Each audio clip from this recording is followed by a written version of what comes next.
સુરતના અલથાણ વિસ્તારમાં આવેલા આવાસમાં એક અત્યંત વિદ્રાવક અને ચકચારી ઘટના સામે આવી હતી, જેમાં એક માતાએ પોતાના માસૂમ પુત્ર સાથે બિલ્ડિંગના 14મા માળેથી નીચે પડતું મૂકી આત્મહત્યાનો પ્રયાસ કર્યો હતો।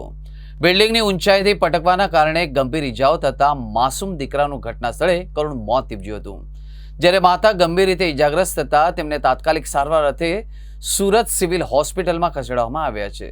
હાલ હોસ્પિટલમાં માતાની હાલત નાજુક હોવાનું જાણવા મળી રહ્યું છે। આ ચકચારી બનાવની જાણ થતાં સ્થાનિક પોલીસનો કાફલો ઘટના સ્થળે દોડી આવ્યો હતો અને અકસ્માતનો મોતનો ગુનો નોંધી માતાએ કયા કારણસર આટલું આત્મઘાતી પગલું ભર્યું એ દિશામાં ઊંડાણપૂર્વક તપાસ પણ હાથ ધરી છે।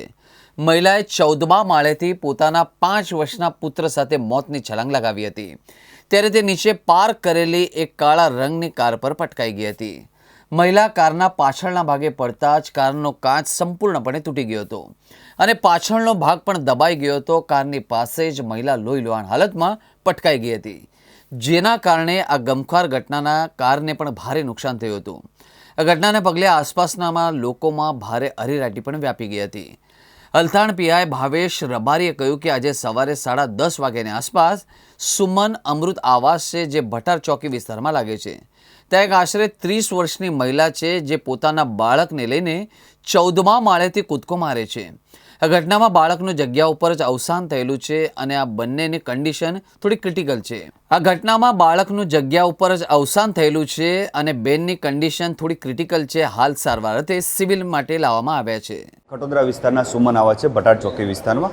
તે સવારે 10 વાગ્યાની આજુબાજુ પોલીસને કોલ આવી અને પોલીસ જગ્યા ઉપર વિઝિટ કરતા જાણવા મળેલું કે એક મહિલા છે, જેનો અત્યારે આઈડેન્ટિફાઈ થઈ શકી નથી। તે પોતે પોતાના બાળક સાથે 5 વર્ષના બાળક સાથે સુમન આવાસના 14મા માળેથી જમ્પ કરી દીધેલું જણાવી મળ્યું છે।